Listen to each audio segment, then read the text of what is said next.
You've been watching reality your entire life. Every single day, eyes open, mind moving, taking in scenes, sounds, people, problems, possibilities. But here is the strange part no one tells you. You haven't truly been looking. Not completely. Not in the way that changes anything. And I know that may sound unsettling, maybe even a little sharp, because you are here now. You clicked on this video. You searched for something deeper.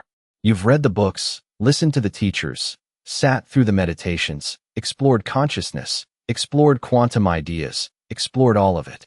You know the language. You understand the concepts. You can explain to someone else that the observer affects the observed. You've heard it again and again. But your life, your real life, your ordinary Monday morning life, has not shifted the way you thought it would. And somewhere inside, a quiet question has begun to rise. What am I missing? What small thing is so close to me that I keep looking straight past it? You are missing something. But it is not another method. It is not a new framework. It is not one more technique to stack on top of everything you already know. It is something you need to stop doing. Most people believe the observer effect is only an idea, something that belongs in a laboratory, with particles, instruments, equations, and distant theories. But it is happening right now. In this room. In your chest. In the space between your last thought and the next one. And by the end of this conversation, you're going to understand why every path you tried has brought you here, to this exact moment, where you finally stop learning about observation and begin to actually observe. So let me ask you something, and don't let your mind rush in too quickly with an answer. Sit with it for a moment. When was the last time you looked at something, truly looked, without naming it, without comparing it, without instantly deciding what it meant? Think carefully. You wake in the morning. You open your eyes. Before your feet even touch the floor, the mind has already begun. It is narrating, sorting, predicting, deciding what kind of day this will be based on the feeling of that first breath. And you call that awareness. But it isn't. That is interpretation. That is the mind doing exactly what it was trained to do. Categorize, predict, protect. Awareness is something far deeper. Awareness is what exists before labels, before the story, before experience is wrapped in language. And this matters more than most people realize. The observer effect, the real one, not the simplified slogan version, is not about forcing positive thoughts so reality changes. Yes, that is how it is often sold. Entire channels are built on that promise. And I'm not here to say they are completely wrong, but they skip the essential first step. Because before you can influence what you observe, you must first learn how to observe. And almost no one does. We rush straight into manifesting, straight into visualizing, straight into affirmations, scripting, gratitude lists, rituals, routines. None of those things are inherently bad. But it is like trying to tune a guitar when you have never learned how to hear the difference between a sharp note and a flat one. You can turn the pegs all day long, but without the ear, you are only guessing. Observation is the ear. You feel a heaviness in your chest before your eyes are even fully open. And instantly, without a single conscious decision, the mind begins explaining it. I didn't sleep well. I'm stressed about work. Something feels wrong. And because the explanation arrives so quickly, you trust it. You mistake speed for truth. But it was never truth. It was interpretation, a story produced by the mind to explain a sensation it did not want to simply feel. And that invisible story, automatic and immediate, becomes the lens through which the next 16 hours of your life will be experienced. Not because reality itself is heavy, but because your first observation of the day was contaminated before it even began. This is what I mean when I say most people do not know how to observe. It is not that they are careless. It is that their attention has been hijacked by a narration system running faster than awareness itself. By the time you notice what you are feeling, the mind has already informed you what it means, and you confuse meaning with sensation. But these are not the same thing. The feeling is raw, wordless. It lives in the body. It carries no story, no explanation, no cause. It is simply movement through your system in a certain pattern. Meaning is what the mind places on top of it. And that meaning is almost always borrowed from memory, from conditioning, from something someone once told you a feeling like that should mean. Here is the part that matters most. When you observe the meaning instead of the feeling, you are not truly observing. You are recycling. You are replaying an old program and calling it perception. Real observation begins the moment you notice the gap, that nearly invisible fracture between sensation and story, between direct experience and the mind's interpretation of it. It happens fast. Blink and you miss it. But it is there every time. A tiny space where the feeling exists untouched before language wraps around it. And if you learn to remain there, even for a second, something changes. You are no longer guessing. You hear the note clearly for the first time. And suddenly every practice, every technique, every principle you ever learned about consciousness and reality has something solid to stand on. Without that foundation, you are building in midair. It may look impressive, but it cannot hold weight. Let me take you somewhere now, back to 1927. Copenhagen. A room filled with physicists debating a question that would reshape how humanity understands the universe. Niels Bohr is there. Werner Heisenberg. Wolfgang Pauli. These are not mystics. Not meditators. These are men in suits, surrounded by chalkboards, equations, and egos as wide as oceans. And the question before them is deceptively simple. Does a particle exist in one definite state before someone measures it? A simple question with a devastating answer. No. Before observation, the particle does not choose. It exists in what they called superposition, a blur of all possible states at once. Not here or there. Not this or that. Everything simultaneously until someone looks. And only then does it collapse into one definite state. Let that settle inside you for a moment. Not as a physics lesson. Not as an interesting fact. As a mirror. Because what if your life moves the same way? What if the reason everything feels stuck, the same loops, the same reactions, the same invisible ceiling above your growth, is not because reality is fixed, but because you keep observing it through the same eyes, the same filters, the same assumptions, the same nervous system repeating the same patterns it learned when you were 12 years old. You are not seeing reality. You are seeing your habits of perception, and then calling that truth. Listen carefully. I am not saying this to sound profound. I am saying it because I lived inside that prison for years.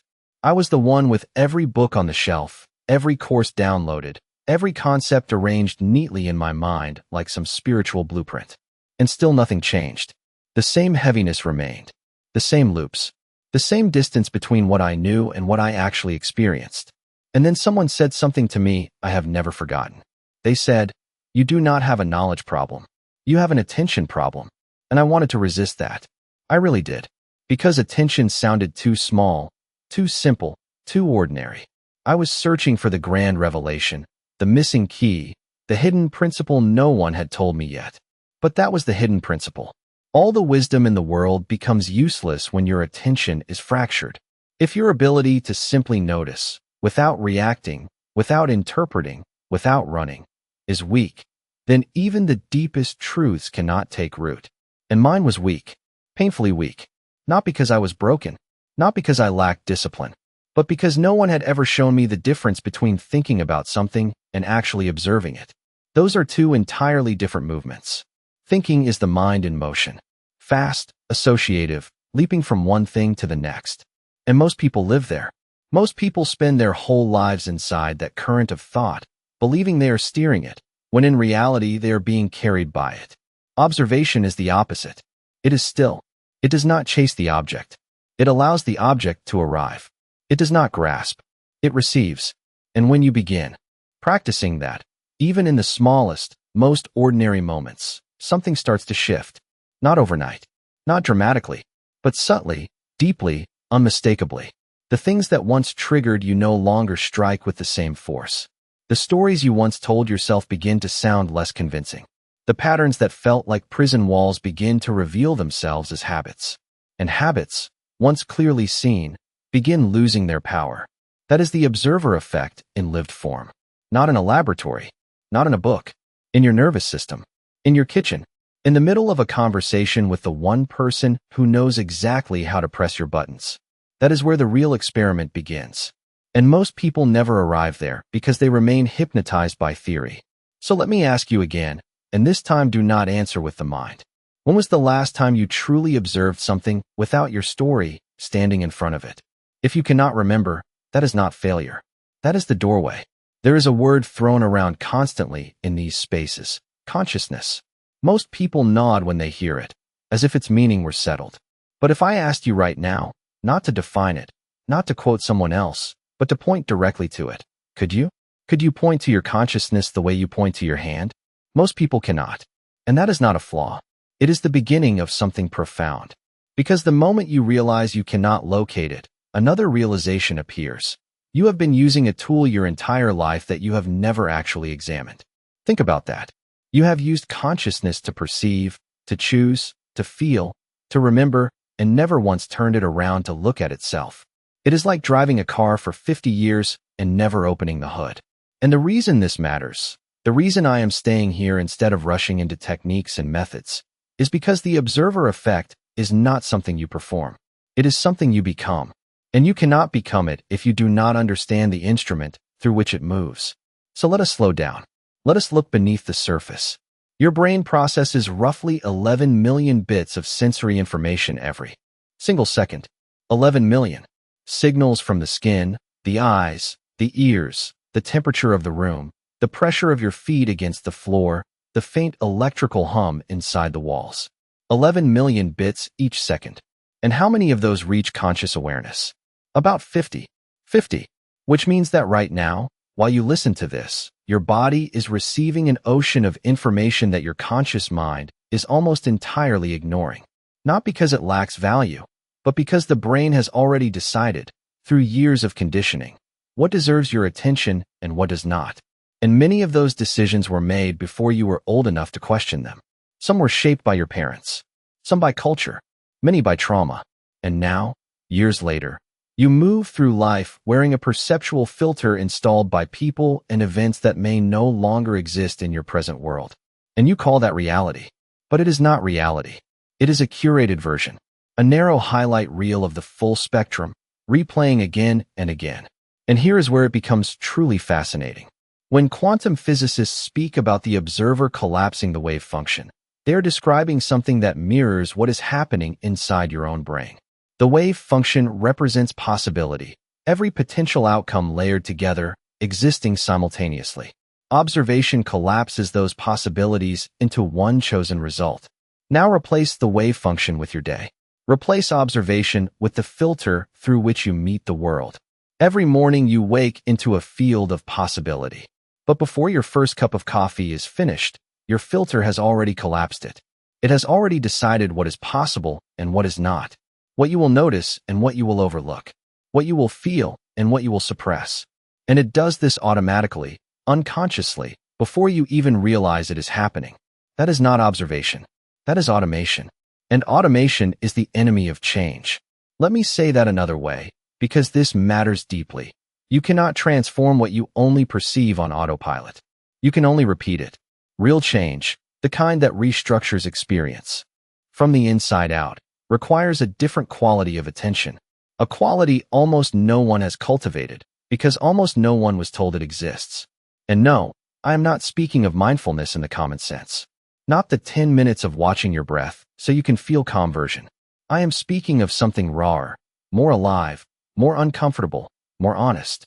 I am speaking of the ability to witness your own experience without editing it, to watch a thought arise and not chase it, to feel an emotion build and not name it, to remain inside the discomfort of not knowing what something means and stay there.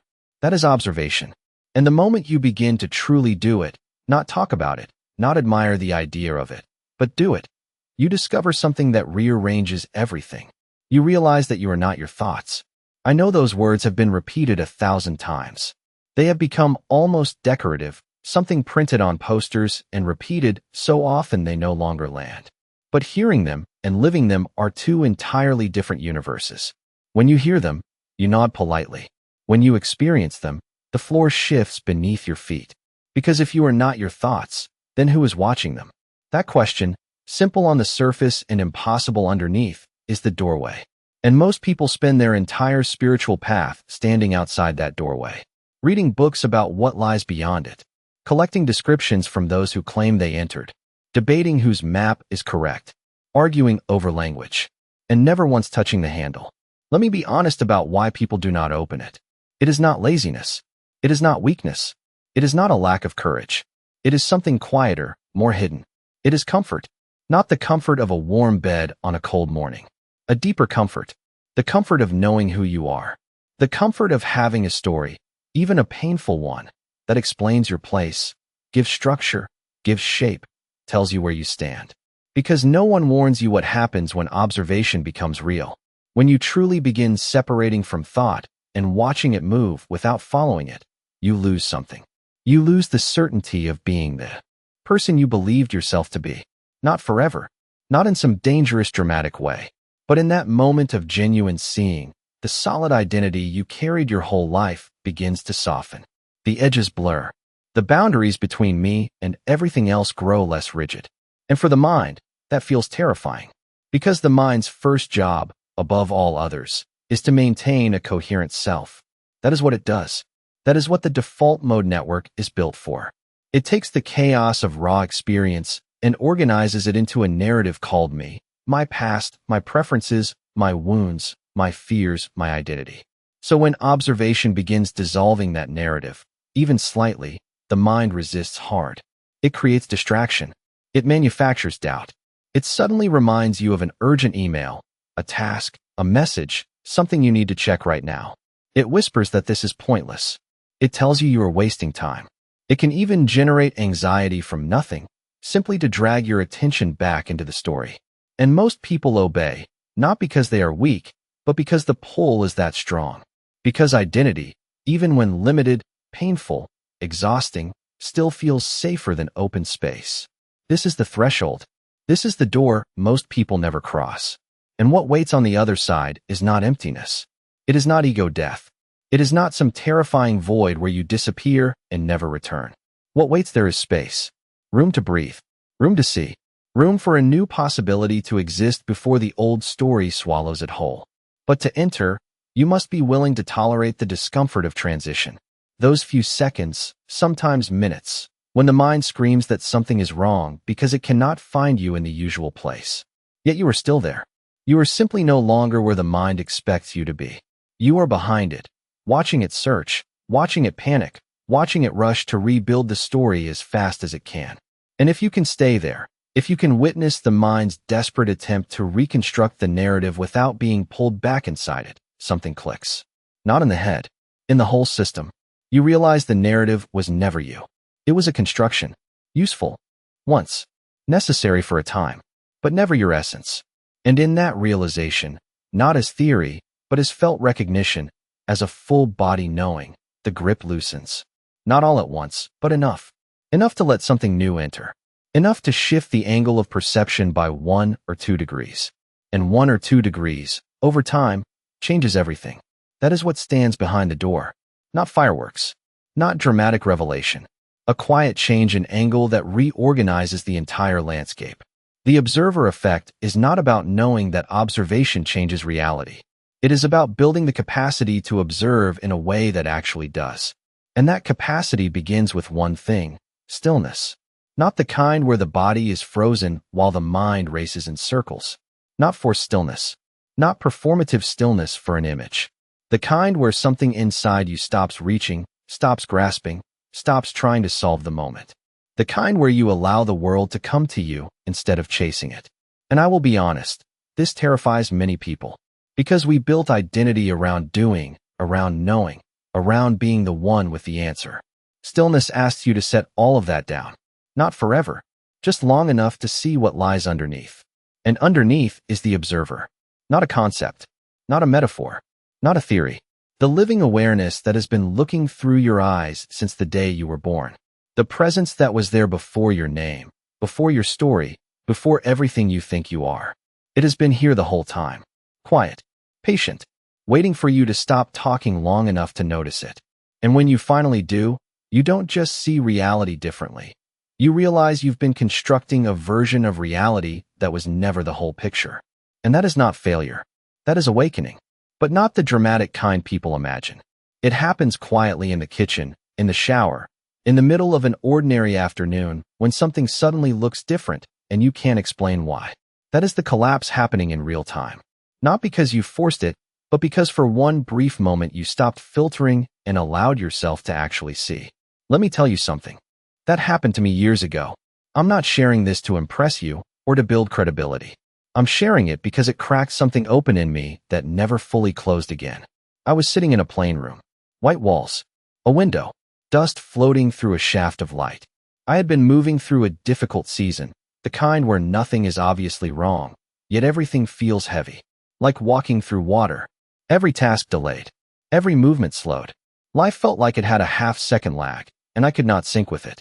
I was exhausted from trying. Tired of reading, tired of meditating, tired of fixing myself, tired of searching. So I sat there, not because I chose presence, but because I had run out of effort. And inside that emptiness, something happened. I noticed the dust. Not casually. Not the usual glance and move on. I truly saw it. Each particle drifting, catching light, rising and falling without effort, without purpose, without a story attached to it. And for around 15 seconds, maybe 20, my mind went completely silent. Not quiet. Silent. No narrator. No commentary. No me observing the dust. There was only seeing. And inside that gap, something changed. The room did not transform. I had no vision, no angels, no white light, no cosmic download. But the texture of reality shifted. As if I had spent years looking through a smeared window, and someone suddenly wiped one small clear circle into the glass. 15 seconds. That was enough. Then the mind rushed back in immediately, naming it, analyzing it, trying to understand what had happened so it could store it, repeat it, reproduce it. And of course it failed. Because the attempt to repeat it was exactly what prevented it. That is the paradox at the center of all this. If you don't understand that paradox, you can spend years chasing an experience that only arrives when the chasing stops. The observer does not effort. The observer does not try. The observer does not want something to happen. The observer simply sees what is. And the moment wanting is mixed into seeing, the moment you say, I'm going to observe reality so I can change it, you've already contaminated the experiment. This is where many teachings collapse. They sell you the destination, but forget to mention the vehicle runs on surrender, not ambition. You cannot observe your way into a better life if your observation is powered by rejection of the current one. That is not observation. That is judgment wearing a lab coat. And I see this everywhere. People sitting in meditation, eyes closed, repeating affirmations, visualizing the life they want. Yet beneath all of it lives a subtle refusal of what is. A quiet this isn't enough. A hidden I need things to be different. And that energy, that frequency of rejection, is exactly what keeps the wave function collapsing into the same familiar pattern. You are not observing reality. You are arguing with it, silently, internally, constantly. And reality does not respond to arguments. It responds to attention, clean attention, unconditional attention, non-negotiable attention. Let me make this practical. Imagine you sit quietly for 10 minutes. No phone, no music, just you in a room. You set an intention. I'm going to observe my thoughts without getting involved. Good intention. Beautiful textbook beginning. And for the first 30 seconds, it works. A thought appears. You watch it drift by. You feel spacious. Maybe even proud. I'm doing it. And the moment that thought appears, I'm doing it, you've already stopped. Because I'm doing it is not observation. It is evaluation. It is the mind sneaking in through the side door, putting on a lab coat, pretending to be the observer while running the same old program of judgment and measurement. Then the next thought comes, and this one has teeth. Maybe it's about money. Maybe a relationship fraying at the edges. Maybe something you said last week that cannot be unsaid. Suddenly the spaciousness vanishes. Now you are inside the thought instead of watching it. You feel the contraction in your gut, the heat in your face, the full body clench of something unresolved grabbing your nervous system. And what do most people do then? They judge themselves for losing it. They say, I got distracted. Let me start again. Then they try to return to that pleasant, spacious state they had 30 seconds earlier. But that is the trap. Because now the goal is no longer observation. The goal is recovering a pleasant state. The entire practice becomes subtle avoidance, using awareness to escape discomfort instead of meeting it. Real observation does not prefer one experience over another. It does not rank spaciousness above contraction. It does not label pleasant thoughts as progress and difficult thoughts as failure. Real observation meets everything with the same quality of attention, expansion and contraction, clarity and confusion, peace and restlessness. And that right there was one of the hardest lessons I ever had to learn. Because my entire life I had been conditioned to move toward what feels good and away from what feels bad. Every cell in my body was trained for it. Every instinct said keep comfort, eliminate discomfort. And now this practice was asking me to do the one thing my whole system resisted. Stay. Remain. Do not fix. Do not flee. Do not manage. Simply be with whatever appears exactly as it appears for as long as it chooses to stay. That is not discipline. That is a different relationship with yourself. It is the moment you stop being your own project manager and become your own witness. And in that shift, tiny on the outside, enormous within, the game changes completely. Because now you are no longer observing reality in order to get a better one. You are observing reality because reality, exactly as it is, deserves your full attention. And when something receives your full attention without conditions, it transforms. Not because you forced it, but because that is what attention does. That is its nature. Unconditional attention may be the most transformative force in the universe. It costs nothing. It demands nothing except the willingness to stop running. It is basically the you channel, the private broadcast that keeps replaying your story on loop. The voice that reminds you who you are, what you've done, what you haven't done, what might go wrong next, and what other people may think about you. And here is what makes it fascinating. This network becomes most active when you believe you are doing nothing. When you are sitting on the couch. When you are lying in bed before sleep. When you are standing in the shower. In the moments you assume the mind is resting, it is often running the loudest program it has. And that program is shaping your perception of reality every second of every day. It keeps collapsing possibility into the same familiar storyline again and again. Not because reality itself is narrow, but because the default mode network keeps selecting the same thin slice of experience and naming it truth. So when I say the observer effect is active in your life right now, I mean it literally. Your brain is observing reality through a filter. And that filter is built from memory, fear, assumptions, and emotions that were never fully processed. Every morning, before you are even fully conscious, that filter switches on. And in that instant, the infinite field becomes the same finite experience once more. The same feelings, the same reactions, the same day wearing different clothes. I want you to understand how literal this is, because it is easy to hear these words and think I'm speaking poetically. I'm not. There was a study, details matter less than the implication, where researchers placed subjects in a room and asked them to count how many times a basketball was passed between people on a screen. Simple assignment. Count the passes. But in the middle of the video, someone in a full gorilla suit walked directly through the scene, stood in the center, beat their chest, then walked away. And nearly half of the participants never saw it. Not because they were blind. Not because the gorilla was hidden. Not because their eyes failed them. Because their attention was elsewhere. Their filter was tuned to one specific frequency, counting passes. Everything outside that frequency became invisible. A gorilla in plain sight, gone. Now multiply that by an entire lifetime. Multiply it by every morning you woke up with the same filter already running. Every day you moved through a world overflowing with information, connection, openings, beauty, possibility, and only perceive the narrow band your conditioning allowed through. How many gorillas have you missed? How many moments of beauty passed unregistered because your mind was too busy?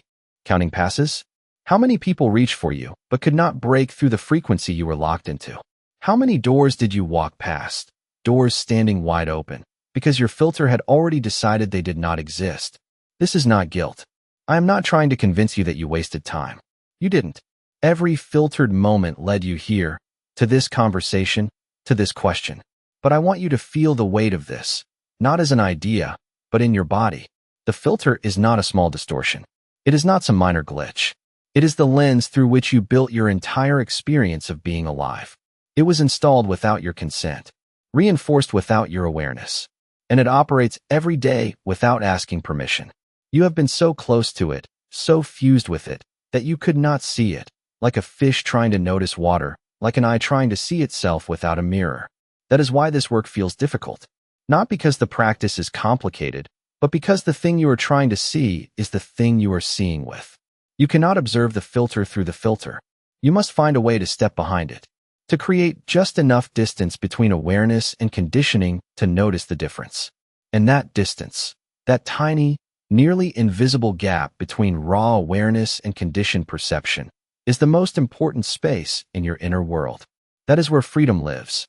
Not freedom from life, but freedom from the automatic, unconscious, mechanical way you have been experiencing life. And it does not require years to touch it. It takes one honest moment. One moment where you catch yourself filtering. One moment where you hear the narration begin and choose, just this once, not to follow it. One moment. That is the crack. And once the crack appears, light enters. Not because you forced it, but because that is what light does when you stop blocking it. Now here is the part that changes everything. The default mode network is not permanent. It is not hardwired destiny. It is a pattern, a habit, a groove in the neural landscape that deepens each time it is used unconsciously. But the moment you become aware of it, truly aware, experientially aware, that groove begins to soften. Not because you fought it, but because awareness itself restructures the brain. This is not metaphysics. This is measurable. Studies have shown that sustained, non-reactive awareness, the exact kind we've been discussing, reduces activity in the default mode network. It loosens the grip of the story. And when the story loosens, perception widens. When perception widens, new possibilities enter the field. Not because you attracted them. Not because you manifested them. Because they were always there, and you finally stopped filtering them out. That is the shift. That is what people mean when they say reality changed. Reality did not change. Their relationship to it changed. The filter thinned. The window became clearer. And suddenly, what had once been invisible became obvious. Opportunities they had been walking past.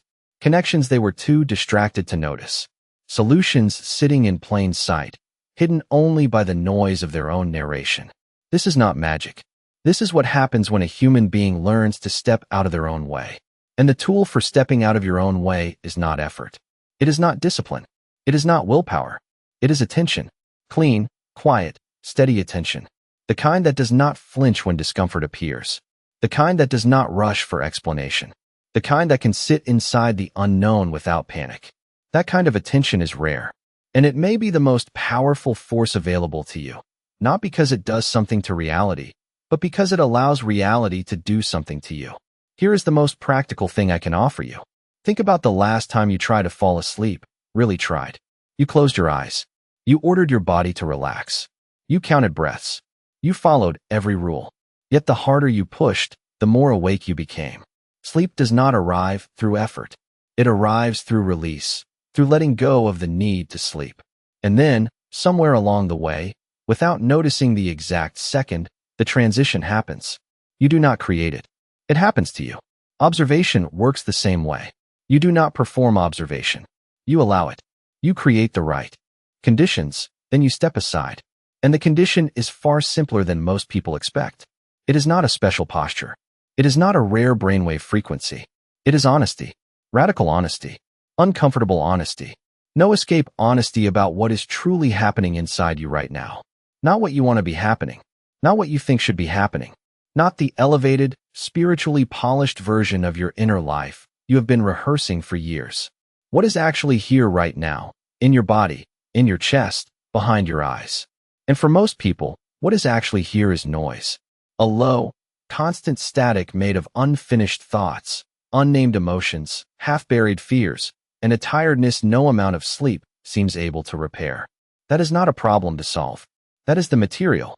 That static is what happens when 11 million bits of incoming information are compressed into about 50 conscious bits. When the nervous system is carrying more than the conscious mind can hold. When the body is trying to speak, and the mind keeps overriding the message with its own agenda. And the practice, if we even call it a practice, is to stop overriding. To stop managing your inner experience. To let it be exactly what it is. This is where many people become uncomfortable, because letting it be sounds passive. It sounds like surrender. It sounds like the opposite of everything you were taught about creating reality, controlling thought, becoming the architect of your life. But it is not the opposite. It is the prerequisite. You cannot build something new on a foundation you have never truly examined. And most people have never examined their foundation. They have been too busy building upward, adding beliefs, adding methods, adding rituals, adding identities, without ever looking beneath their own feet. And what they are building on, more often than not, is a set of assumptions absorbed before the age of 7. What is safe? What is possible? who they are, how the world works. Those assumptions became the filter, and the filter became the proof that the assumptions were true. A closed loop. And no closed loop can be broken by feeding it more information. It can only be broken by stepping outside of it. That is what observation truly is. Not thinking about your thoughts, not analyzing your patterns, not journaling about childhood and drawing lines between then and now. Those things may have value, but they still happen inside the loop.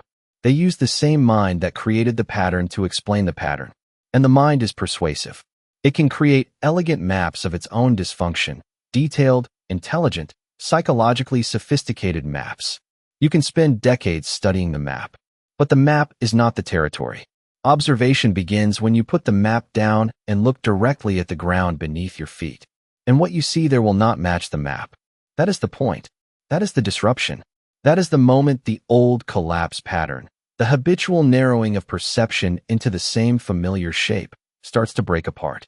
Not because you forced it, but because you introduced something the system did not expect. You introduced a witness that does not judge, does not fix, does not improve, does not perform, does not spiritualize, does not try to make the experience more meaningful than it is. A witness that simply says, this is what is here. And the nervous system, which has spent years bracing for correction, criticism, control, suddenly has nothing to defend against. Because the witness is not attacking.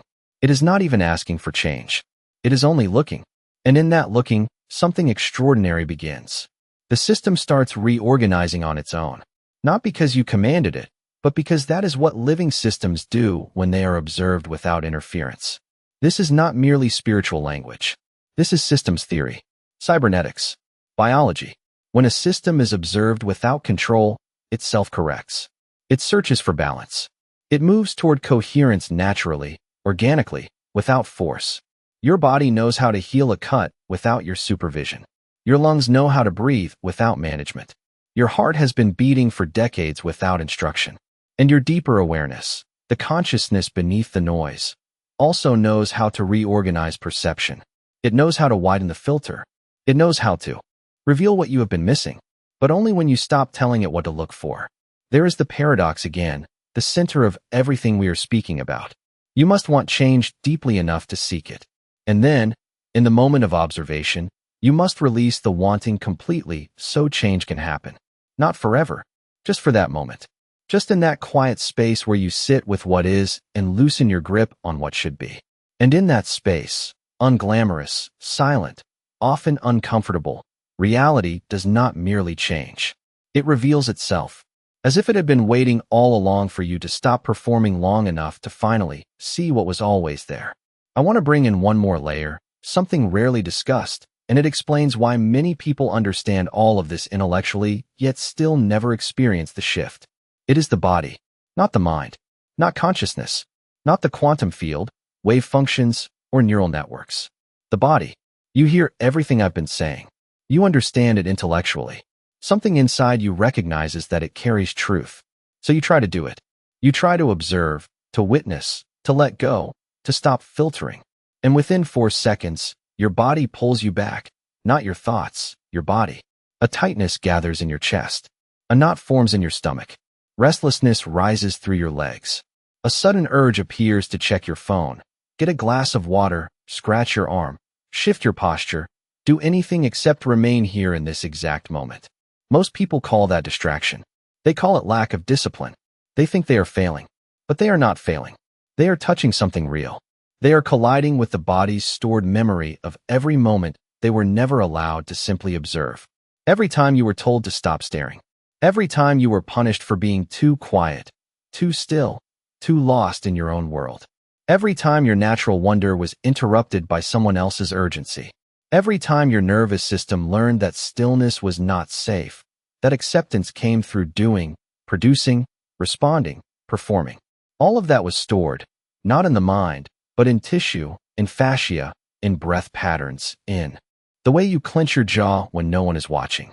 So when you sit down to observe, to truly observe without agenda, the body does not merely resist. It protests. Because to the nervous system, open, unguarded awareness feels like exposure. And somewhere deep in your wiring, exposure still registers as danger. This is why reading about the observer effect and living it are two different worlds. The concept lives in the mind. The practice lives in the body. And the body has its own intelligence, its own timeline. It does not care what you read last Tuesday. It cares what it learned when you were 4. So if you have tried to observe and it feels like pushing a boulder uphill, it is not because you are not spiritual enough. It is not because you are not ready. It is because your body has not yet been included in the conversation. And this is where everything becomes real. You do not begin with the quantum field. You begin with your feet on the floor. You do not begin with collapsing wave functions. You begin by noticing the tension between your shoulder blades. You do not begin with consciousness as an idea. You begin with sensation. Because sensation is the bridge. It is where the abstract becomes tangible, where the infinite meets the immediate, where observer and observed stop being separate concepts and become one living event happening now, in the weight of your hands, the rhythm of your breathing, the warmth behind your eyes. And when you begin there, in the body, in raw, unlabeled sensation, in the direct experience of being a physical being in a physical world, something happens no book can prepare you for. The noise begins to settle, not because you silenced it, but because you placed your attention on something more fundamental than thought. You dropped beneath the narration, beneath the commentary, beneath the endless spinning of the default mode network. And stay with this, because dropping beneath is not just a metaphor. There is a geography to your inner world. Most people have lived only on the surface level. Imagine a building. The top floors are loud. That is where the mind lives, planning, worrying, replaying, rehearsing. It is crowded there. Every room contains one version of you arguing with another version of you about what to do next. Most people never leave those floors. They renovate them, rearrange the furniture, read books about better ways to organize the noise. But they never take the elevator down.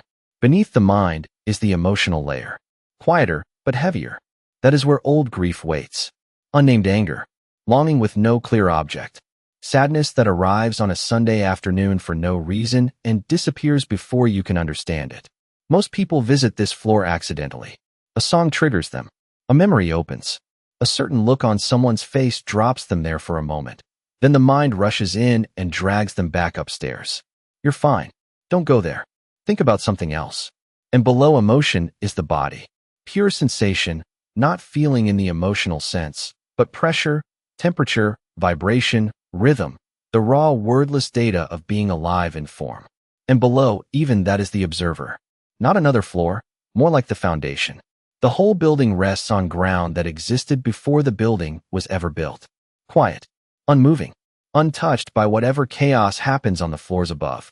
And here is what is remarkable. You do not need to demolish the building to reach the foundation.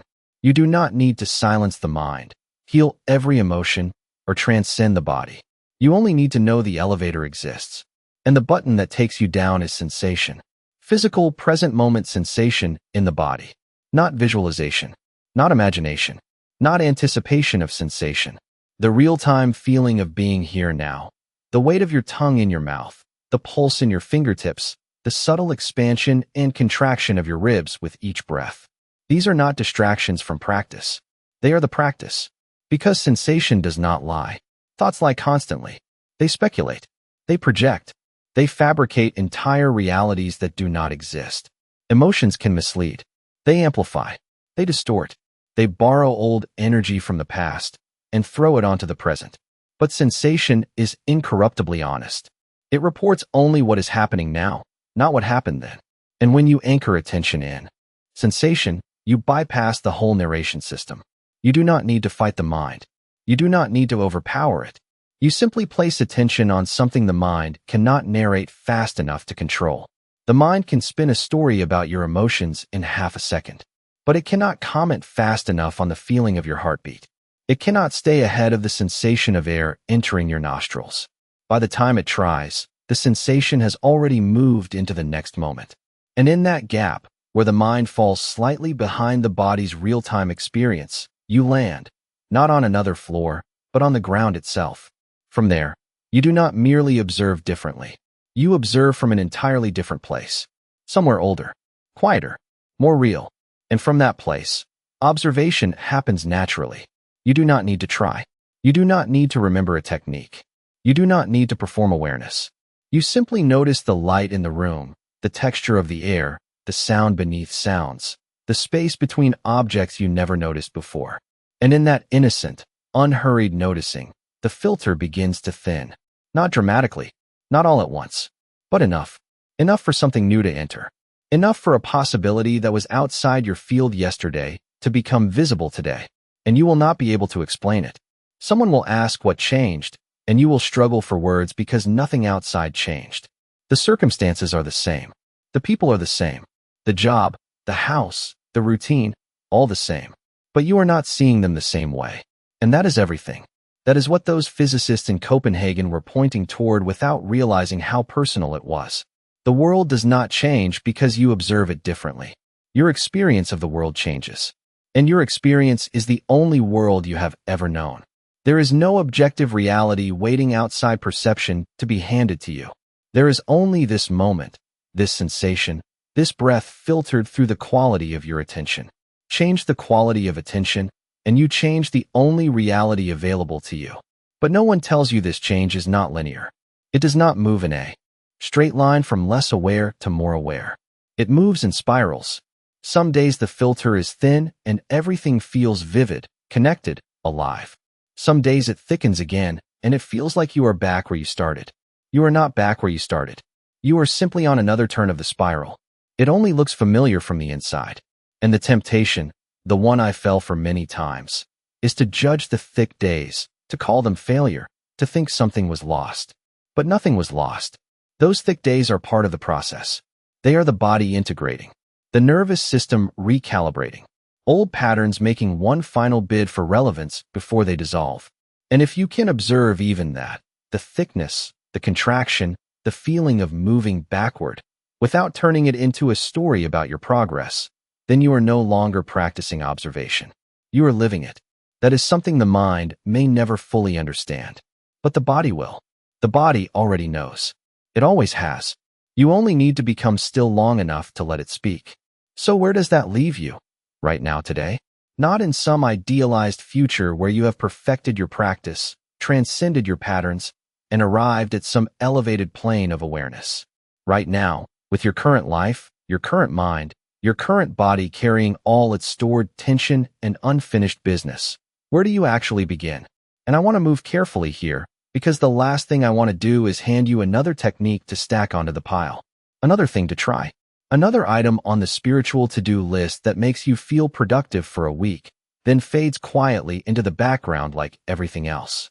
So instead of telling you what to do, let me tell you what to stop doing. Stop narrating your experience. That's it. That is the practice. Not forever. Not all day. Just in chosen moments. Small deliberate moments where you gently withdraw the narrator and allow experience to exist without a voiceover. You're drinking coffee in the morning. Instead of mentally running through the day ahead while the cup is still warm in your hand, feel the warmth, the weight, the way the steam rises and curls into the air. Let the taste arrive before judgment labels it good or bad. Let the moment complete itself without your commentary trying to complete it for you. 30 seconds, maybe a minute. That is enough. You're walking to your car. Instead of rehearsing the conversation you're about to have or replaying the one you just had, feel your feet meeting the ground. Notice the temperature on your skin. Sense the space around you, not as something to rush through, but as something you are already inside of. 15 seconds. Even that changes something. You're lying in bed at night.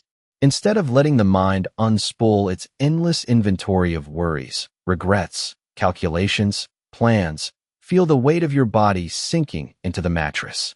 Notice the contact points. Notice the quiet way gravity holds you without asking anything in return. And in those moments, small, ordinary, invisible to everyone else, you are doing it. You are observing without the filter.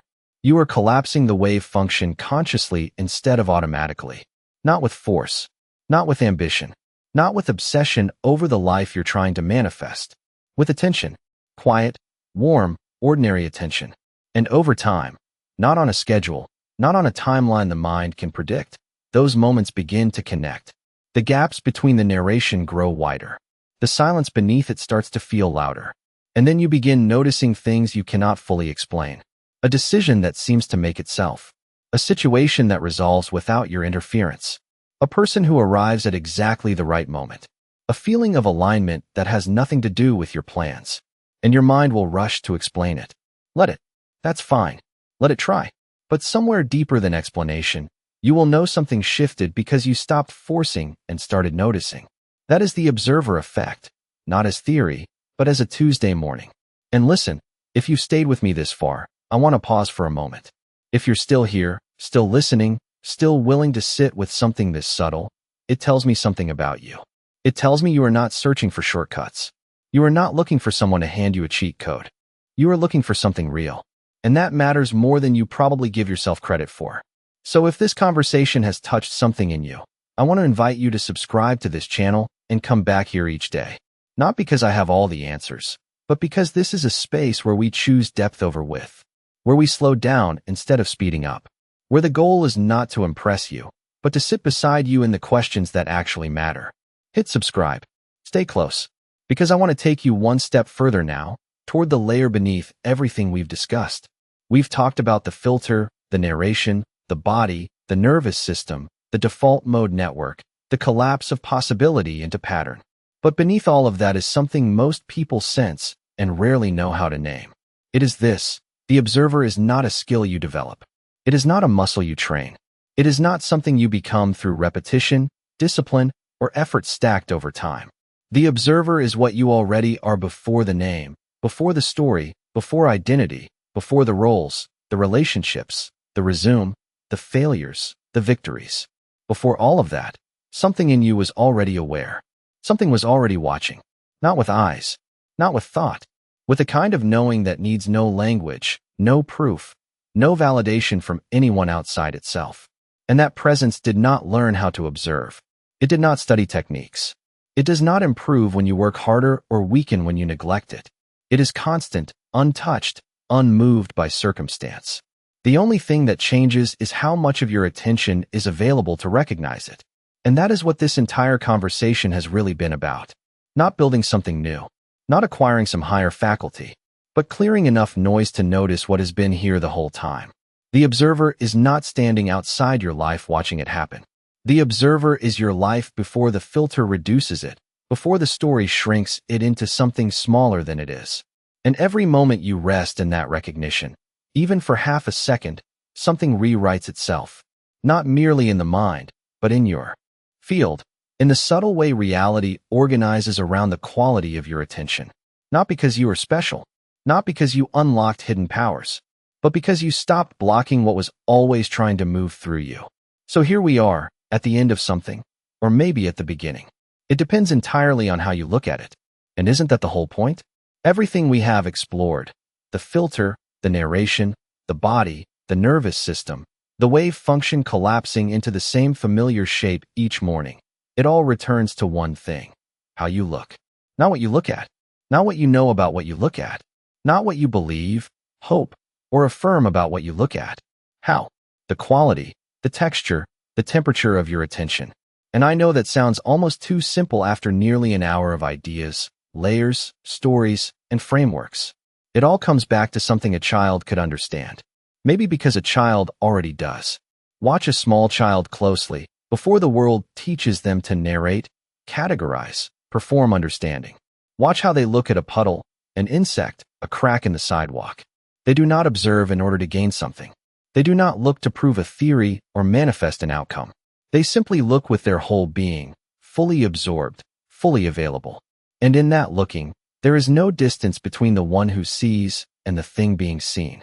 There is only seeing, pure, unbroken, alive. You were that once.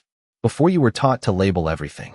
Before you learned to live inside commentary instead of experience. Before the filter was installed and the narration began and the world contracted from an infinite field of wonder into a predictable grid of categories. You were that. And you still are. Beneath the noise, beneath the habits, beneath years of automatic perception, beneath the stories about who you are, what is possible, and how reality works, the child is still there, still looking, still seeing without needing to understand. And everything we discussed today, every concept, every metaphor, every scientific reference, has been pointing back to that. not forward to some elevated state, back to something you never truly lost. You simply stopped noticing it. The observer effect is not something you learn. It is something you remember. And that remembering does not happen in the mind. It happens in the moment you stop trying and simply allow yourself to see. Really see the light on the wall right now. The sound beneath the silence. The weight of your own presence in the room. It is all here. It has always been here. The only thing missing was your attention. And now you know where to place it. Not on the thoughts. Not on the story. Not on the future you were trying to build or the past you were trying to heal. On the seeing itself. On the living, wordless, unfiltered act of being aware. That is where reality bends. Not at the level of thought, but at the level of attention. And it does not require a retreat, a ceremony, a teacher, or some dramatic breakthrough. It requires 15 seconds in the morning where you feel the floor beneath your feet, and let that be enough. It requires one moment in the middle of a difficult conversation where you notice your chest tightening and do not run from it. It requires the willingness to be ordinary, to be still, to be here without demanding that here become anything else. And if you do that, not perfectly, not consistently, just honestly, something begins to shift. Not because you commanded it, not because you manifested it, because you moved out of the way. And reality, perhaps for the first time in a long time, has room to show you what it is. I'm going to stop here, not because there is nothing more to say. There is always more to say, but because eventually the words must end and the seeing must begin. That part one cannot do for you. That part belongs to you. So here's what I ask. If this conversation touched something real in you, if even one sentence made you pause, if even one moment quieted the noise for half a second, share this with 3 people. Not because it helps me, but because somewhere out there someone is sitting with that same heaviness you know so well. The strange pain of knowing so much and experiencing so little. Maybe this is the conversation that finally gives language to what they can feel. Share it quietly, without explanation. Just send it and let them decide. Then come back and tell me something real, not what you think I want to hear. Tell me what shifted. Tell me what you saw. And if there is a subject resting in your chest that you want us to explore next, leave it there. I read them all. Subscribe if you haven't. Come back tomorrow. And between now and then, just notice. That is all. Just notice. Thank you for being here. Take care. I'll see you soon.